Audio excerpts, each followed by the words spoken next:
ఏందా ఇంత late? Office మొత్తం నీతో నడుస్తున్నట్టు చేస్తున్నావు. ఆకలి అవుతుంది, వంట చెప్పు.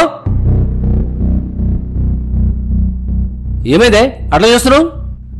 బెడ్ కాఫీతో స్టార్ట్ అయితే బ్రేక్ఫాస్ట్ ప్రిపేర్ చేసి పిల్లల్ని స్కూల్కి కాలేజీకి పంపే పనులు, మన ఆఫీస్కి లంచ్ వండి ప్యాక్ చేసి వాషింగ్ మిషన్లో బట్టలేసి తీసి ఆరేయాలి, పనులన్నీ అయ్యాక ఇల్లు చదురుకోవాలి, ఆఫీస్ నుంచి వచ్చేటప్పుడు కాయగూరలు సరుకులు తెచ్చుకోవాలి, మళ్ళీ ఇప్పుడు నైట్ వంట చేయాలి. నాకు అర్థంగా అడుగుతాను, మీలాగా జాబ్ చేసుకుంటూ కూడా ఇన్ని పనులు చేస్తున్నాం కదా, మాకంటే మీరెక్కువ ఆర్ మన సమానమా, లేదా మీకంటే మేమెక్కువ? ఆలోచించకు, క్లారిటీ రాదు, వచ్చినా ఒప్పుకోరు. మగవాళ్లు కదా. అరగంటలో వంట చేస్తా, ఇదిగో శాలరీ. తక్కువ పడితే ఇంకోటి తెచ్చుకో.